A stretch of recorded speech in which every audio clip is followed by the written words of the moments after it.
10 రోజులుగా విజయవాడని ముంచెత్తినటువంటి వరద, ఆ ప్రాంతంలో ఉన్నటువంటి లక్షలాది కుటుంబాలు పడుతున్నటువంటి ఇబ్బందులు, అనేక మంది ప్రాణాలు కోల్పోయినటువంటి కుటుంబాలకు సంబంధించినటువంటి ఆర్తనాదాలు, ఇవన్నీ గడిచినటువంటి 10 రోజులుగా మనం రాష్ట్రంలో చూస్తూ ఉన్నాం. మొన్న వచ్చినటువంటి వరద తర్వాత అనేక ప్రాంతాల్లో పడుతున్నటువంటి వర్షాలు, దానివల్ల వస్తున్నటువంటి ఇబ్బందులు, ఇవన్నీ చూసిన తర్వాత అసలు ప్రభుత్వం ఏం చేస్తుంది, విజయవాడలో వచ్చినటువంటి వరదకు సంబంధించి వాళ్ళు వ్యవహరించినటువంటి తీరు చాలా బాధాకరం.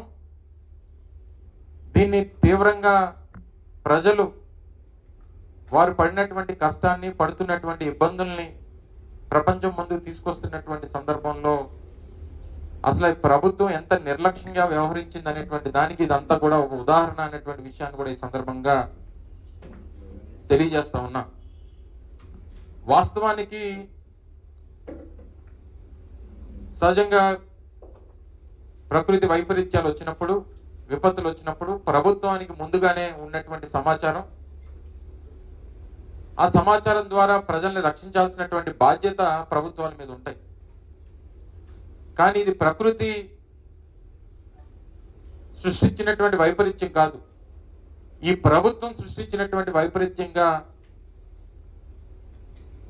వైఎస్ఆర్ కాంగ్రెస్ పార్టీ కానీ లేదా రాష్ట్రంలో ఉన్నటువంటి ప్రజలు కానీ భావిస్తూ ఉన్నారు. అందుకనే మొన్న గౌరవ ఆ పార్టీ అధ్యక్షులు వారు జగన్మోహన్ రెడ్డి గారు చెప్పడం జరిగింది, ఇది ఈ ప్రభుత్వం సృష్టించినటువంటి వైపరీత్యం, ప్రభుత్వానికి ముందే తెలిసి స్పందించాల్సినటువంటి తీరులో స్పందించకుండా ప్రజల్ని గాలి వదిలేసి ఈరోజు 45 మంది ప్రాణాలను బలిగొలినటువంటి ఈ కార్యక్రమాన్ని తీవ్రంగా ఈ ప్రభుత్వాన్ని ఖండించాల్సినటువంటి బాధ్యత ప్రతి ఒక్కరి మీద కూడా ఉంది. వారు చెప్పినటువంటి కొన్ని విషయాలు, ఎందుకంటే గడిచినటువంటి 10 రోజులుగా రాష్ట్ర ముఖ్యమంత్రి గారు రాత్రనక పగలనక మధ్యాహ్నం అనక సంబంధం లేకుండా అనేక పత్రికా సమావేశాలు పెడతా ఉన్నారు.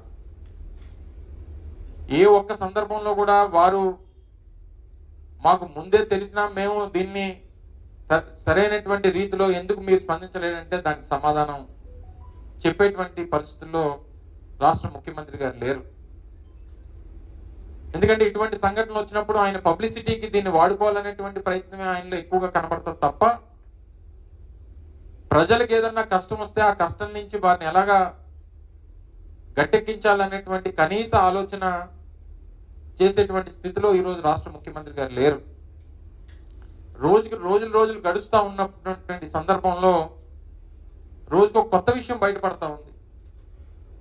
జరిగినటువంటి ఈ వైపరీత్యం, దీనికి గల కారణాలు, దీంట్లో ప్రభుత్వం ఏ రకంగా స్పందించింది, ఎంత నిర్లక్ష్యంగా వ్యవహరించింది, ప్రజల మీద ప్రజల తాలూకా బాగోగుల గురించి కనీసం ఆలోచన చేయకుండా ఎలాగా చేసింది అనేటువంటిది రోజుకు కొత్త విషయాలు బయటపడతా ఉన్నాయి.